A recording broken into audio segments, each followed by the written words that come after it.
নিজ অপরাধের দায় স্বীকারের পাশাপাশি অন্য আসামিদের তথ্য দেবেন রাজসাক্ষী। সাবেক আইজিপির নিরাপত্তার দায়িত্ব রাষ্ট্রেরই। এই মামলার অন্য আসামিরা যেহেতু আছে, কাজেই তাকে নিরাপত্তা বিধান করতে হবে, এমনভাবে নিরাপত্তা বিধান করতে হবে যাতে তার যানজীবনের উপরে কোনো হুমকি বা কোনো কিছু না আসে। যারা সংস্কার চায় না তারাই ভোট পেছাতে চাচ্ছে, যশোরে বললেন নাহিদ। এনসিপিকে পরিকল্পিতভাবে নির্বাচন থেকে সরানোর ষড়যন্ত্র হচ্ছে, অভিযোগ হাসনাতের। সংস্কারের নামে জনগণকে বিভ্রান্ত না করে নির্বাচন দাবি রিজভীর। ক্ষমতা নয়, গণতন্ত্র পুনঃপ্রতিষ্ঠার জন্যই ভোটের দাবি, বললেন গয়েশ্বর।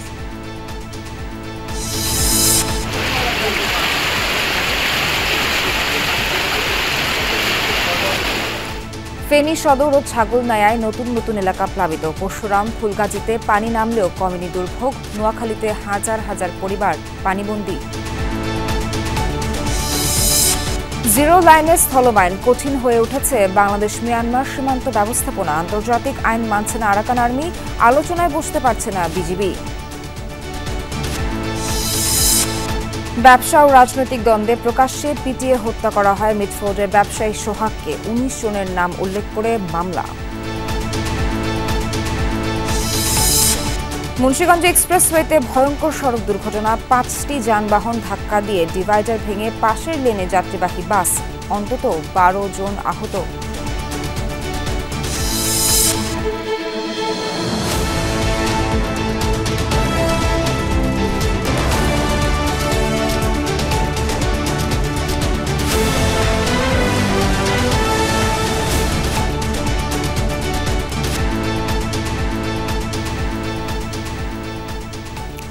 আমন্ত্রণ সন্ধ্যার বাংলাদেশে। এতক্ষণ শিরোনাম দেখছিলেন, পুরো খবর জানাতে সঙ্গে আছি নাবিলা সোহার।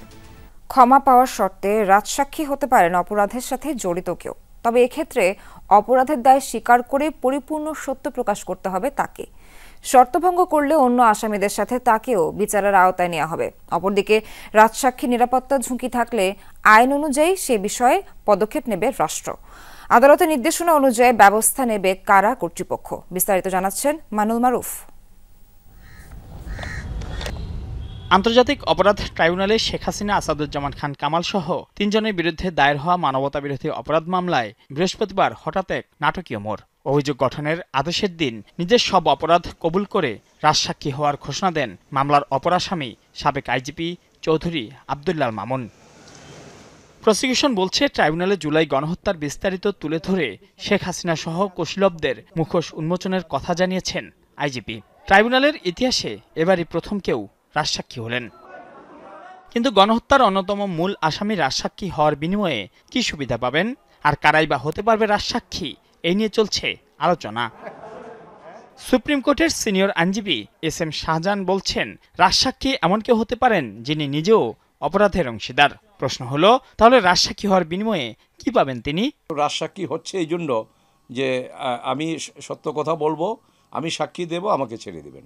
যেই পার্ডনটা ওনাকে দেওয়া হচ্ছে, এটা যেহেতু উনি অ্যাকসেপ্ট করতেছেন, তো কাজেই উনি যদি ওই কন্ডিশনটা ফুলফিল করেন তখন আর ওনাকে সাজা দেবে না, উনি মামলার সাক্ষী হিসাবে হয়ে গেলেন।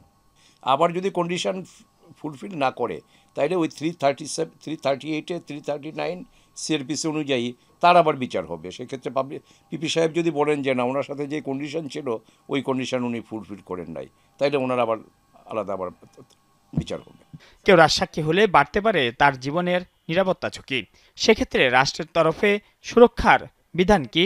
কোর্ট জেল অথরিটিকে অর্ডার দেবে যে এই মামলার ট্রায়াল না হওয়া পর্যন্ত তাকে জেলখানার ভিতরে এই মামলার অন্য আসামিরা যেহেতু আছে, কাজেই তাকে নিরাপত্তা বিধান করতে হবে, এমনভাবে নিরাপত্তা বিধান করতে হবে যাতে তার যানজীবনের উপরে কোনো রকমের কোনো হুমকি বা কোনো কিছু না আসে। এই আনা নেওয়া এবং তার থাকা, এর মধ্যে যেন তার নিরাপত্তাটা কোনো বিঘ্নিত না হয়, এটা আপনার স্টেটকে বা রাষ্ট্রযন্ত্রকে বা জেল অথরিটিকে এটা এনশিওর করতে হবে। কারা কর্তৃপক্ষ বলছে, আদালতের নির্দেশনা অনুযায়ী নিরাপত্তা নিশ্চিত করা হয়, কারাগারে রাখা হয় আলাদা স্থানে। কারাগারে যদি আদালত আদেশ দেয় তাকে আমরা পৃথক করে রাখবো, এটাই নিয়ম। এবং কোনো যেন ক্ষতি না হয় তার সেই দিকটা দেখা হবে, কারো দ্বারা যেন উনি কোনো প্রকার আক্রমণের শিকার না হন, কোনো দরকার প্রভাবিত না হন, সেই বিষয়গুলো দেখা হবে। জুলাই গণহত্যাকালীন সময়ে পুলিশের প্রধান হিসেবে দায়িত্ব পালন করা চৌধুরী আব্দুল্লাল মামুনকে এরই মধ্যে আলাদা সেলে নেওয়া হয়েছে। বিচার চলাকালীন পুরো সময় কারাগারেই কাটাতে হবে তাকে। মাইনুল মারুফ, যমুনা নিউজ, ঢাকা। যারা সংস্কার ছাড়া নির্বাচন করতে চায় তারাই মূলত নির্বাচনকে পিছিয়ে দিতে চায়। যশোরে এনসিপির পথসভায় এ মন্তব্য করেছেন দলটির আহ্বায়ক নাহিদ ইসলাম। এদিকে সংস্কার ছাড়া নির্বাচন হলে অন্তর্বর্তীকালীন সরকারের সকল অর্জন মলিন হয়ে যাবে বলে মন্তব্য করেছেন এনসিপির দক্ষিণাঞ্চলের মুখ্য সংগঠক হাসনাত আব্দুল্লাহ। একটা রক্তাক্ত অভ্যুত্থানের গর্ভ থেকে জাতীয় নাগরিক পার্টির জুলাই পদযাত্রা 11তম দিন। যশোরে অভ্যুত্থানে আহত ও নিহতদের পরিবারের সাথে মতবিনিময়ের পর কর্মসূচি শুরু করে দলটি। মাঠের বাইরে বসে রেফারি নিয়ন্ত্রণের মধ্য দিয়ে আপনি খেলাকে নিয়ন্ত্রণ করবেন। এ সময় এনসিপির দক্ষিণাঞ্চলের মুখ্য সংগঠক হাসনাত আব্দুল্লাহ বলেন, সংস্কার ছাড়া নির্বাচন হলে অন্তর্বর্তী সরকারের সব অর্জন ম্লান হয়ে যাবে। বিচার, সংস্কার, জুলাই ঘোষণাপত্র এবং নির্বাচনের একটা প্যাকেজ একসাথে দিতে হবে। শুধুমাত্র নির্বাচনের দিকে তাকায় তাহলে ডক্টর মোহাম্মদ ইউনূসের যত আছে আপনার এই যে অর্জন আছে, এই অর্জনগুলো মলিন হয়ে যাবে। উনি আবার ইতিহাসের কাঠগড়ায় ওনাকে দাঁড়াইতে হবে। জুমার নামাজের পর পথযাত্রা বের করে জাতীয় নাগরিক পার্টি। পথসভায় দলের আহ্বায়ক বলেন, সংস্কার ছাড়া যারা নির্বাচন চায় তারাই ভোট বেছাতে চাইছে। বিচার সংস্কার ছাড়া নির্বাচন বাংলার জনগণ মেনে নেবে না।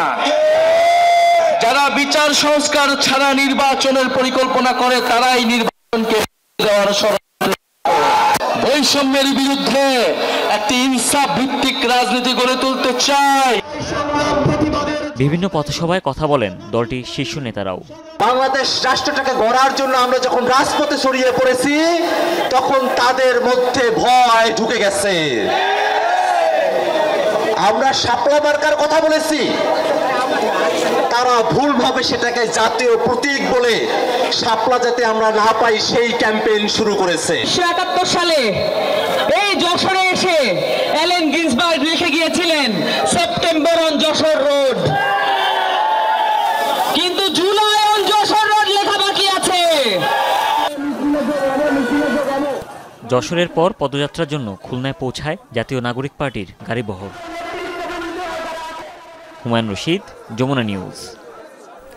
সংস্কারের নামে জনগণকে বিভ্রান্ত না করে দ্রুত নির্বাচনের দাবি জানিয়েছেন বিএনপির সিনিয়র যুগ্ম মহাসচিব রুহুল কবির রিজভী।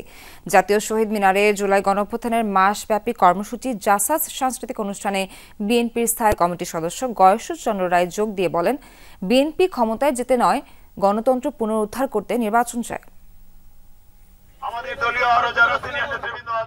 রাজধানীর নয়াপল্টনে দলের কেন্দ্রীয় কার্যালয়ের সামনে দোয়া মাহফিলের আয়োজন করে জিয়া পরিষদ। এতে যোগ দেন বিএনপির সিনিয়র যুগ্ম মহাসচিব রুহুল কবির রিজভী। বিএনপির ভারপ্রাপ্ত চেয়ারম্যান তারেক রহমান বলেন, এখনও ফ্যাসিবাদদের দোসররা রাষ্ট্রের গুরুত্বপূর্ণ দায়িত্বে রয়েছে, সুযোগ পেলেই আবারও ফুঁসে উঠবে তারা। দোসরদের বিচার দ্রুত শেষ করার আহ্বান জানান রিজভী আহমেদ। গণতন্ত্রের স্বার্থে, রাষ্ট্রের স্বার্থে, জনগণের স্বার্থে তখনই সংস্কার করে সেই আইন প্রণয়ন হবে। এটাই তো গণতান্ত্রিক সংবিধানের নিয়ম। কেন এই জিনিসটা আপনারা জনগণকে বিভ্রান্ত করার চেষ্টা করছেন? এটা না করে আমরা যেটি বলেছি, জনগণের ক্ষমতা জনগণকে ফেরত দেন, এটাই সবচেয়ে বড় কাজ। জাতীয় শহীদ মিনারে জুলাই অভ্যুত্থানের মাসব্যাপী কর্মসূচি জাসাস সাংস্কৃতিক অনুষ্ঠানে যোগ দিয়ে একটি সুষ্ঠু ও অবাধ নির্বাচনের আশা ব্যক্ত করেন বিএনপি নেতা গয়েশ্বর চন্দ্র রায়। একটা অবাধ সুষ্ঠু নির্বাচন আমি আশা পোষণ করি, প্রত্যাশা করি। বিএনপি ক্ষমতায় যাওয়ার জন্য পাগল হয়নি, বিএনপি গণতন্ত্র উদ্ধার করার জন্য পাগল হয়েছে। আর যারা যারা বিএনপি ক্ষমতায় যাওয়াটাকে পছন্দ করতেছেন না, আমি বলবো কালকেই শহীদ মিনারে এসে শপথ গ্রহণ করেন। জাতীয় প্রেস ক্লাবের সামনে এক প্রতিবাদ সভায় বিএনপির আরেক নেতা শামসুজ্জামান দুদু বলেন, সংস্কার, পিয়ার সহ নানা অজুহাতে নির্বাচন ঠেকানোর ষড়যন্ত্র চলছে।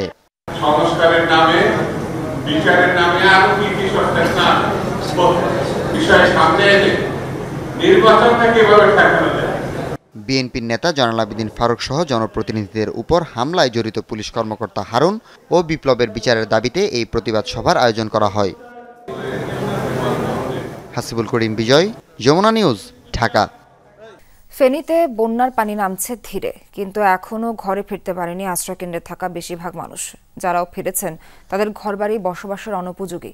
চারদিকে পানির কারণে মৃত মানুষের দাফন করার স্থান নেই, রান্নার উপায় নেই, কোনো যোগাযোগ ব্যবস্থার অপ্রতুলতায় মিলছে না শুকনো খাবারও। পরপর 2 বারের বন্যায় ফেনীর পরশুরাম, ফুলগাজী আর ছাগলনাইয়ার মানুষ এখনও দিশেহারা।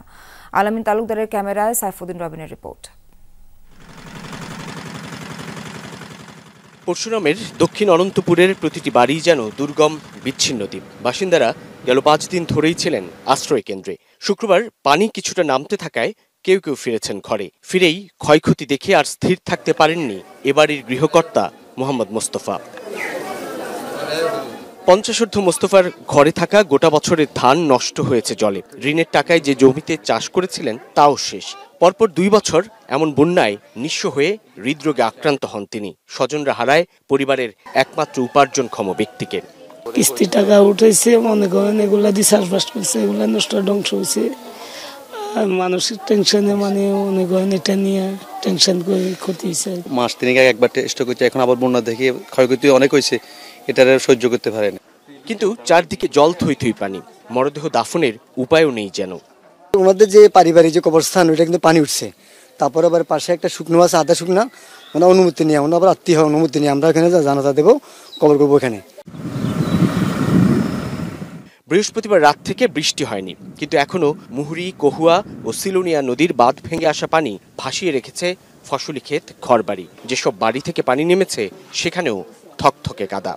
ছোট ছোট 3জন বাচ্চা আছে। আমি আজকে 4 দিন স্কুলে ছিলাম, দোতলার উপরে ছোট ছোট বাচ্চা, গরু আছে। 6 মাস থেকে 8 মাসের মধ্যে আবার আর একটা বন্যা, তাইলে মানুষের ক্ষয়ক্ষতির পরিমাণটা কেমন আমরা নিজেরাই ধারণা করতে পারেন। গরু ছাগল হাঁস মুরগ নিয়ে আমরা প্রাইমারি স্কুলে ছিলাম আজকে 5 দিন। এখন পানি নামার সাথে সাথে আমরা এখন বাড়িতে আইছি।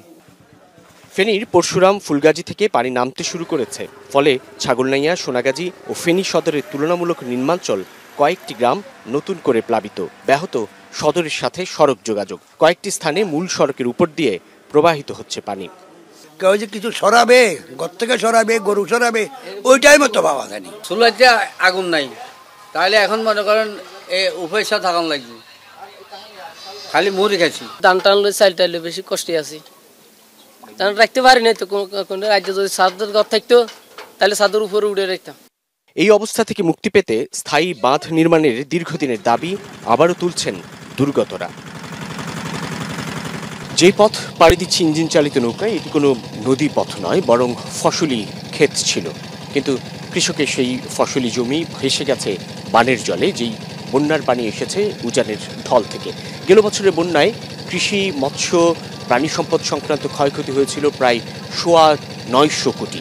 এবার সেই ক্ষতি খানিকটা কম হলেও গতবারের ধকলি কাটাতে পারেনি যে কৃষক, সে আগামী দিনে কি করে ঘুরে দাঁড়াবে সেটি এখন বড় প্রশ্ন হয়ে দাঁড়িয়েছে ফেনীর বন্যার্তদের জন্য। সাইফুদ্দিন রবিন, যমুনা নিউজ, পরশুরাম, ফেনী। দর্শক, ফেনীর এখন কি অবস্থা, কেমন ভোগান্তি সবার, সেই তথ্য জানাতে আমাদের সঙ্গে যুক্ত আছেন সহকর্মী সাইফুদ্দিন রবিন। রবিন, প্লাবনের ফলে সেখানে কি অবস্থা আমরা তো দেখছিলাম, এখন আপনি কোথায় আছেন এবং সেখানকার কি অবস্থা একটু আমাদেরকে বিস্তারিত জানাবেন। সোহার, পানি কমতে শুরু করেছে কিংবা নামতে শুরু করেছে। উজান থেকে নেমে আসা যে পানি ভাটির বাংলাদেশে যেভাবে আঘাত করেছে, সেই ভাটি অঞ্চলের পানি আবার নামতে নামতে আসলে নিম্নাঞ্চলের দিকেই ধাবিত হচ্ছে। পরশুরাম দিয়ে যে পানি প্রবেশ করেছে সেটি ছাগলনাইয়া, ফুলগাজী, সোনাগাজী হয়ে নেমে যাচ্ছে, কিন্তু এই যে নামছে সেই নামতে গিয়ে নতুন করে কিছু এলাকা প্লাবিত হচ্ছে। যেমন এখন যেখানটায় রয়েছে এটি ছাগলনাইয়ার আমি যেখানটায় একেবারে সদর উপজেলা সংলগ্ন যে এলাকাটি, সেই উপজেলা সংলগ্ন বেশ কয়েকটি গ্রাম, উত্তর 17, দক্ষিণ 17, বাঁশপাড়া, পানুয়া, এই সব গ্রামগুলো কিন্তু একেবারে প্লাবিত হয়ে আছে। যেই ভবনটি দেখতে পাচ্ছেন এটি একটি নির্মাণাধীন ভবন।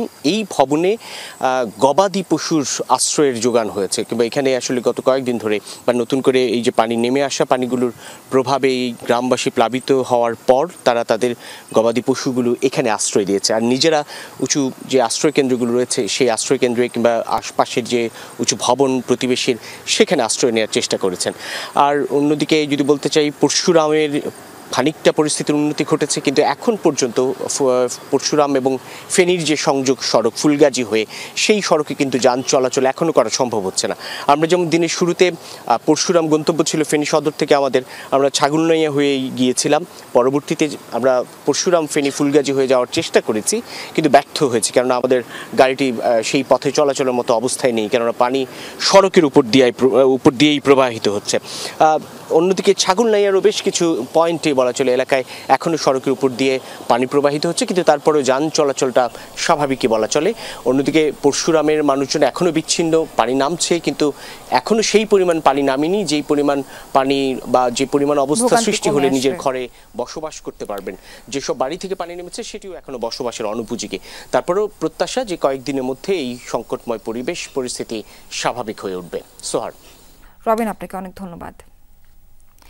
এদিকে বৃষ্টিপাত কমে আসায় নোয়াখালীর 4 উপজেলায় জলাবদ্ধ এলাকা থেকে কমতে শুরু করেছে পানি। এখনও পানিবন্দী প্রায় 42,000 পরিবার। গত কয়েকদিনের টানা বৃষ্টিতে সদর, সুবর্ণচর, কবিরহাট ও কোম্পানিগঞ্জের অনেক এলাকা জলাবদ্ধ হয়ে পড়ে। শহরের বেশিরভাগ সড়ক তলিয়ে যায় পানিতে।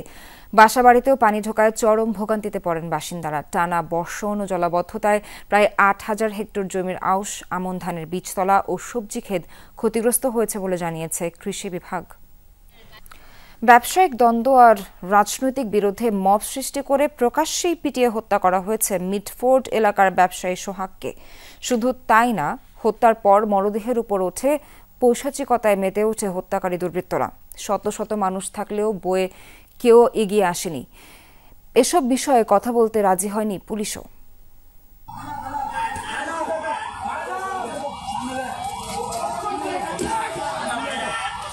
মোবাইলে ধারণকৃত এই ফুটেজে দেখা যায় প্রায় বিবস্ত্র অবস্থায় পড়ে আছে এক যুবক। তাকে সিমেন্টের ব্লক আর ইট দিয়ে উপর্যুপরি আঘাত করছে কয়েকজন দুষ্কৃতিকারী।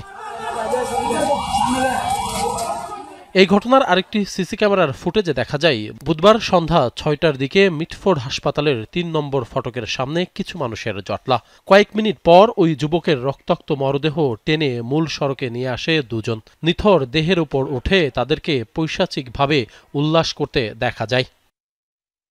ঘটনাস্থলে গিয়ে কথা হয় প্রত্যক্ষদর্শীদের সাথে। তারা জানায় 40 থেকে 50 জন যুবক সন্ধ্যা নামার একটু আগে সোহাগকে ধরে নিয়ে মিডফোর্ড হাসপাতালের 3 নম্বর ফটকের ভেতরে ঢোকায়। সেখানেই তাকে ইট এবং সিমেন্টের ব্লক দিয়ে মাথায় আঘাত করে মৃত্যু নিশ্চিত করে। পরে মরদেহ টেনে আনা হয় প্রধান সড়কে। জোরে জোরে মাথা বাড়ি দিচ্ছে, এখানে এসে ঘুরে পড়ছে, পরে টেনে নিয়ে এসে এখানে ধুয়ে চলে গেছে। কেমন দেখতে এটা ঠিক জানি না, বাট দেখতে হ্যাঁ ভারী ভারী জিনিস, ইট টাইপের। আর এখানে মারার পর এখানে খুলে গেছে মাথা, হ্যাঁ মস্তক বের হয়ে গেছে। ওদিকে থেকে আসছে, ওদিক থেকে কি ওই লোকটা নিয়ে আসছে? হ্যাঁ ওদিকে থেকে নিয়ে আসছে। মারছে কোনটা? মারছে যে গেটের ভিতরে তো মাইরা পরে উপরে উড়ে আনছে। এইখানে ভিতরে এইখানে মানে টাইনা নিয়ে আসে কোথায়, কিন্তু এখানে গঞ্জামটা লাগছে ভিতরে, এই যে গেটটার ভিতরে মারছে ভিতরে। হ্যাঁ। খোঁজ নিয়ে জানা যায় নিহত সোহাগ মিডফোর্ড এলাকায় ভাঙাড়ির ব্যবসা করেন দীর্ঘদিন যাবৎ। হাসপাতালের পাশে রজনী বোস লেনে তার ব্যবসা প্রতিষ্ঠানের নাম সোহানা মেটাল। হ্যাঁ শুধু সিলভার, কিন্তু সিলভার হাইবাতের রেগুলার এখানে বসতো। হ্যাঁ রেগুলারই। পুলিশ জানিয়েছে ব্যবসা নিয়ন্ত্রণ নিয়ে দ্বন্দ্বের জের ধরে সোহাগকে হত্যা করে তার পূর্ব পরিচিতরা। এই ঘটনায় জড়িত থাকার অভিযোগে মহিন ও রবিনকে গ্রেপ্তার করেছে যৌথ বাহিনী। রবিনের কাছে পাওয়া গেছে একটি পিস্তল। গ্রেপ্তার দুজন ছাড়াও এই ঘটনায় সারোয়ার হোসেন টিটু, মনির ওরফে ছোট মনির, আলমগীর, মনির ওরফে লম্বা মনির, নান্নু, সজীব, রিয়াদ সহ আরও অনেকেই জড়িত। তারা একটি রাজনৈতিক দলের সাথে সম্পৃক্ত বলে অভিযোগ। এরই মধ্যে এই ঘটনায় 19 জনের নাম উল্লেখ ও অজ্ঞাত আরও 15-20 জনকে আসামি করে হত্যা মামলা হয়েছে রাজধানীর কোতোয়ালি থানায়। আশিক মাহমুদ, যমুনা নিউজ, ঢাকা। অর্থ আত্মসাতের অভিযোগে দুদকের মামলায় গ্রেফতার অর্থনীতিবিদ ও জনতা ব্যাংকের সাবেক চেয়ারম্যান ডক্টর আবুল বারকাতকে কারাগারে পাঠিয়েছে আদালত। দুপুরে তাকে ঢাকার সিএমএম আদালত এই আদেশ দেয়। দুদক 3 দিনের রিমান্ড আবেদন করলে এর শুনানি সংশ্লিষ্ট আদালতে পরে হবে বলে জানান বিচারক। অ্যাননটেক্স গ্রুপের নামে 297 কোটি টাকা আত্মসাতের অভিযোগে গত 20 ফেব্রুয়ারি আবুল বারকাত সহ 23 জনের নামে মামলা করে দুদক। এই মামলায় বৃহস্পতিবার দিবাগত রাতে রাজধানীর ধানমন্ডি থেকে ডক্টর বারকাতকে গ্রেফতার করে ডিবি। রাতেই তাকে দুদকের কাছে হস্তান্তর করা হয়। শুক্রবার দুপুরে 3 দিনের রিমান্ড চেয়ে আবুল বারকাতকে ঢাকার চিফ মেট্রোপলিটন ম্যাজিস্ট্রেট কোর্টে হাজির করা হয়। এই আবেদন নাকচের আর্জি জানায় আসামিপক্ষ। এ বিষয়ে পরে শুনানি হবে উল্লেখ করে ডক্টর বারকাতকে কারাগারে পাঠানোর আদেশ দেন আদালত। প্রতারণার মাধ্যমে মিথ্যা, বানোয়াট এবং ভিত্তিহীন একটা স্থাপনা কলকারখানা, যার কোনো বাস্তবে কোনো অস্তিত্ব নাই, সেটা সে প্রতারণার মাধ্যমে করে দেখিয়ে এই টাকাগুলো সে আত্মসাৎ করেছেন। আসামি পক্ষের আইনজীবীদের দাবি রাজনৈতিক উদ্দেশ্যে তাকে গ্রেফতার করা হয়েছে।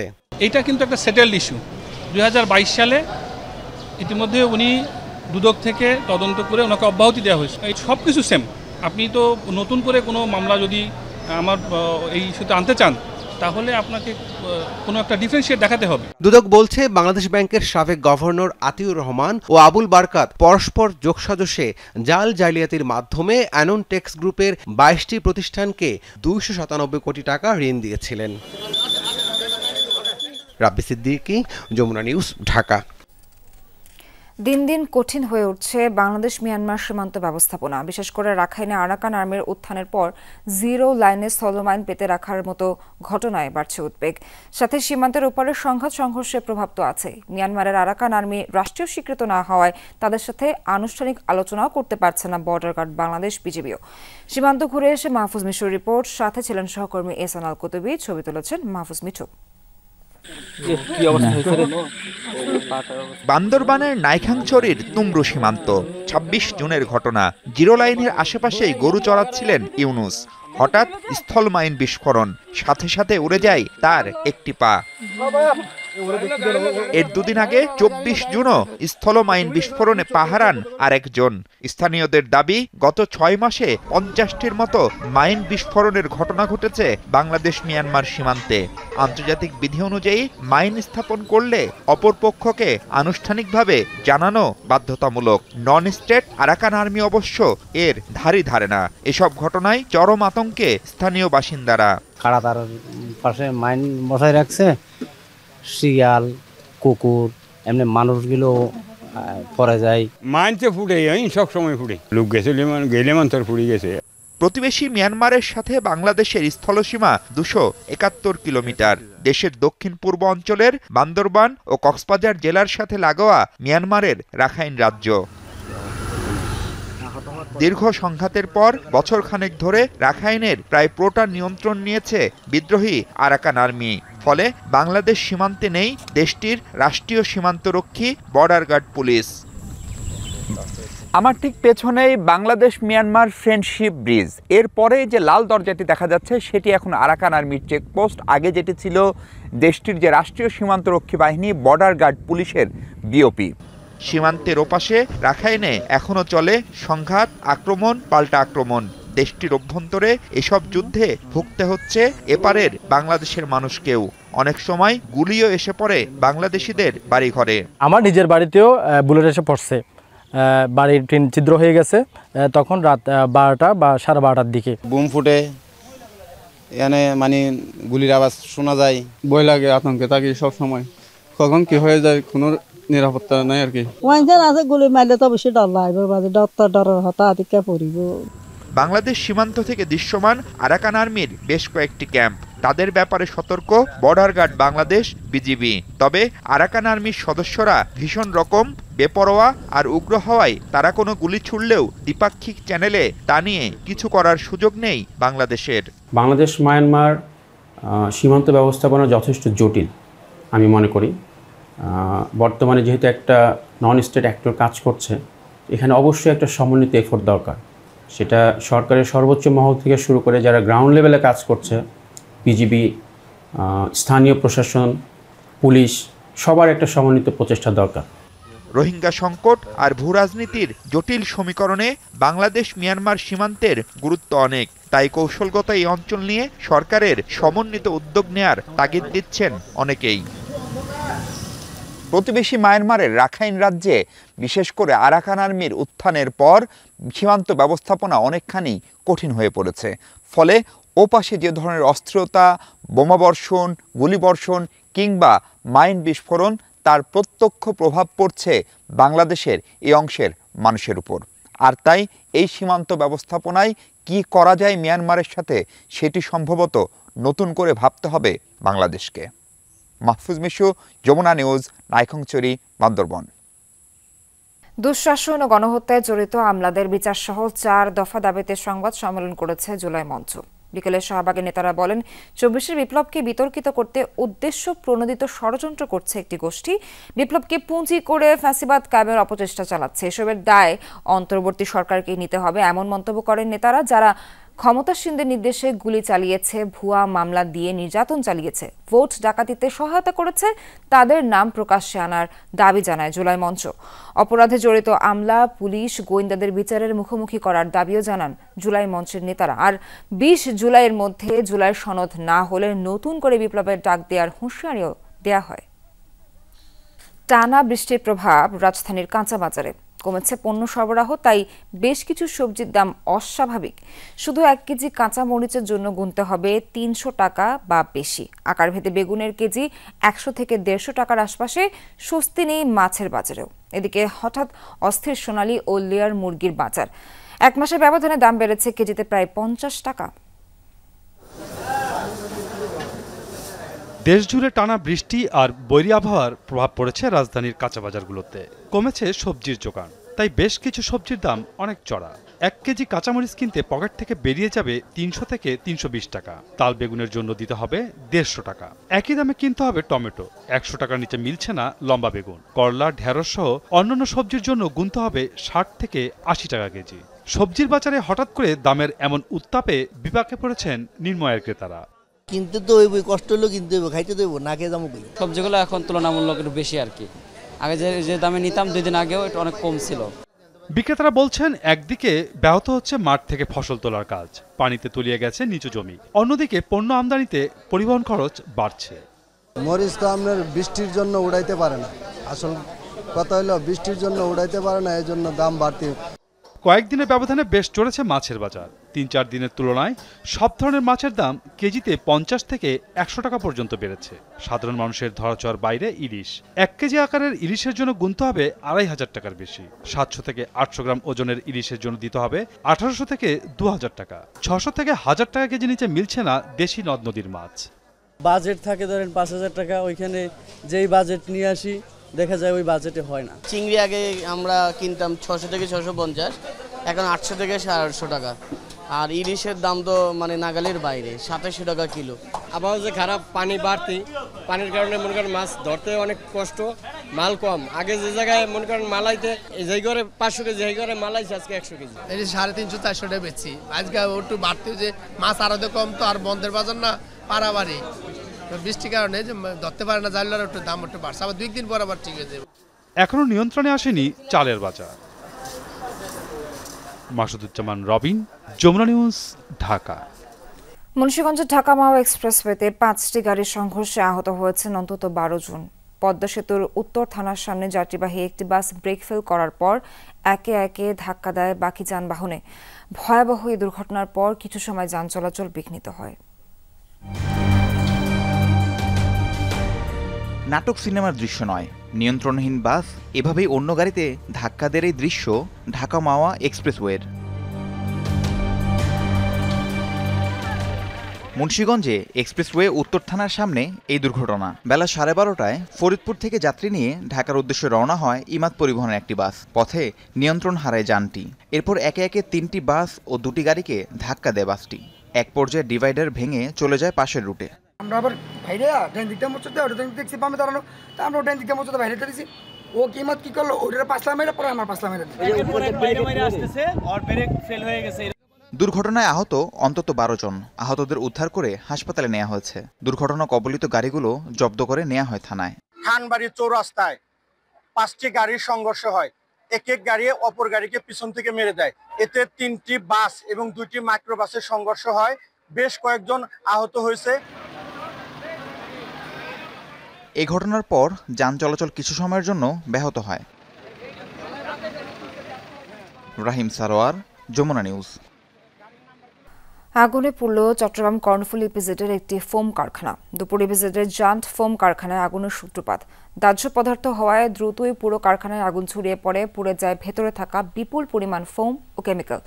খবর পেয়ে ঘটনাস্থলে যায় ফায়ার সার্ভিস, নৌবাহিনী ও সেনাবাহিনীর 15 ইউনিট। প্রায় 1.5 ঘন্টার চেষ্টায় আগুন নিয়ন্ত্রণে আসে। আগুনে ক্ষয়ক্ষতির পরিমাণ এখনও নিরূপণ করা যায়নি। প্রথমে অল্প ছিল, এরপরে হঠাৎ করে একটা দাউ দাউ করে আগুন উপরের দিকে উঠে গেছে। আমরা তো সবাই দৌড়ে চলি, বাইরে গেছি। দোতলা পুরোটা পুড়ে গেছে, 3 তলা 4 তলা কিছুটা ভালো আছে, আর সব শেষ, আগুনে পুরোটা শেষ। আমরা সংবাদ পেয়েছি যে জান্ট অ্যাক্সেসরিজে আগুন লেগেছে কেভিজেডে। সাথে সাথে আমাদের কেভিজেড, সিভিজেড, বন্দর এবং আগ্রাবাদ থেকে আমাদের টোটাল 8টা ইউনিট অবস্থানে এসে উপস্থিত হয়ে আমরা আগুন নিয়ন্ত্রণের চেষ্টা করি এবং আগুন নিয়ন্ত্রণ আনতে সক্ষম হই। যুক্তরাষ্ট্রের প্রেসিডেন্ট হওয়ার পর থেকেই একের পর এক উত্তেজনা ছড়াচ্ছে ডোনাল্ড ট্রাম্প। ইরানের সাথে সংঘাত বন্ধ হওয়ার পর এবার আবারও শুল্ক যুদ্ধ উস্কে দিলেন তিনি। নতুন করে 20টিরও বেশি দেশের আমদানি পণ্যে আরোপ করেছেন শুল্ক, যার মধ্যে সর্বোচ্চ 50% শুল্কের খড়গ পড়েছে ব্রাজিলের ওপর। প্রতিবেশী কানাডার ওপরও 35% শুল্ক আরোপ করেছেন মার্কিন প্রেসিডেন্ট। ওয়াশিংটনের এই আগ্রাসী সিদ্ধান্তে আবারও বাণিজ্য যুদ্ধের শঙ্কা বিশ্লেষকদের। বছরে $750 বিলিয়ন পণ্য আমদানি রপ্তানি হয় যুক্তরাষ্ট্র ও কানাডার মধ্যে। প্রতিবেশী কানাডা মার্কিন পণ্যের সবচেয়ে বড় ক্রেতা। বৃহস্পতিবার সেই কানাডার বিরুদ্ধেই 35% শুল্ক আরোপের ঘোষণা দিলেন ডোনাল্ড ট্রাম্প। মাদক হিসেবে ব্যথানাশক ফেন্টানিলের বিস্তার ও পাচার ঠেকাতে ব্যর্থ হওয়ার অভিযোগ তুলেই পদক্ষেপ নিয়েছেন মার্কিন প্রেসিডেন্ট। গত এপ্রিলে বিভিন্ন হারে সব দেশের ওপর শুল্ক আরোপের পর তা 3 মাসের জন্য স্থগিত করেছিলেন ট্রাম্প। গত 9 জুলাই সেই মেয়াদ শেষ না হতেই নতুন বাণিজ্য যুদ্ধ শুরু করেছে যুক্তরাষ্ট্র। একের পর এক দেশের আমদানি পণ্যে আরোপ করা হচ্ছে শুল্ক, যা কার্যকর হবে 1 আগস্ট থেকে। বিশ্লেষকরা বলছেন, বিভিন্ন দেশকে চাপে ফেলতে শুল্ককে হাতিয়ার হিসেবে ব্যবহার করছেন ট্রাম্প। ট্রাম্প এটি বুঝে গেছেন যে শুল্ক হচ্ছে কূটনৈতিক আলোচনার সবচেয়ে বড় হাতিয়ার। অন্যান্য রাজনৈতিক স্বার্থ হাসিলেও ট্যারিফকে হাতিয়ার হিসেবে ব্যবহার করা যায়। দেশগুলোও জানে যুক্তরাষ্ট্র শুল্ক আরোপ করলে তাদের অর্থনৈতিক প্রবৃদ্ধি উল্লেখযোগ্যভাবে হ্রাস পাবে। প্রথম ধাপে বাংলাদেশ, জাপান, দক্ষিণ কোরিয়া সহ 14 দেশের ওপর শুল্ক আরোপের ঘোষণা দেয় ওয়াশিংটন। এরপর ব্রাজিল, কানাডা, ইরাক, লিবিয়া সহ আরও 8 দেশের বিরুদ্ধেও নেওয়া হয় একই পদক্ষেপ। সর্বোচ্চ 50% শুল্ক আরোপ করা হয়েছে ব্রাজিলের পণ্যে। মার্কিন প্রেসিডেন্টের এই সিদ্ধান্তে ব্যাপক ক্ষুব্ধ দেশটি। ঘোষণা দিয়েছে নতুন বাজার খোঁজার। ট্রাম্পের এই অসম্মানজনক আচরণ মেনে নিতে বাধ্য নই আমরা। আমি ব্রাজিলের পণ্যের জন্য নতুন বাজার খুঁজব। বাকি সব দেশের ওপরও 15 থেকে 20% পর্যন্ত শুল্ক আরোপের ঘোষণা দিয়েছেন ট্রাম্প। তার এই সিদ্ধান্তে আবারও বাণিজ্য যুদ্ধ শুরু হওয়ার শঙ্কা বিশ্লেষকদের। বলা হচ্ছে, মার্কিন বাজারে এই শুল্ক আরোপের প্রভাব পড়বে গোটা বিশ্বের অর্থনীতিতে। মুস্তফা মাহমুদ, যমুনা নিউজ। ভারতের বিভিন্ন প্রান্তে থাকা বাংলাভাষীদের হেনস্থা করা হচ্ছে বলে আবারও অভিযোগ তুলেছেন পশ্চিমবঙ্গের মুখ্যমন্ত্রী মমতা ব্যানার্জি। বৃহস্পতিবার সামাজিক যোগাযোগ মাধ্যমে এ সংক্রান্ত এক পোস্ট করেন মমতা ব্যানার্জি। দক্ষিণ দিল্লির বসন্তকুঞ্জে বাংলাদেশি চিহ্নিতকরণের নামে উচ্ছেদ অভিযান চলছে বলে অভিযোগ করেন তিনি। বলেন, বসন্তকুঞ্জের পরিবারগুলো বাংলায় কথা বলার কারণে তাদের বাংলাদেশি তকমা দিচ্ছে বিজেপি সরকার। ভারত জুড়ে বাঙালি বিরোধী এই অপচেষ্টা চলছে বলে অভিযোগ করেন পশ্চিমবঙ্গের মুখ্যমন্ত্রী। এদিকে মমতা ব্যানার্জির অভিযোগের 24 ঘন্টার মধ্যে পদক্ষেপ নিয়েছে কলকাতা হাইকোর্ট। কেন্দ্রীয় স্বরাষ্ট্র মন্ত্রণালয়ের কাছে দিল্লিতে বাঙালি উচ্ছেদ সম্পর্কে বিস্তারিত জানতে চেয়েছেন আদালত। দর্শক, এখানেই শেষ করছি আজকের সন্ধ্যার বাংলাদেশের আয়োজন। সঙ্গে থাকার জন্য ধন্যবাদ সবাইকে।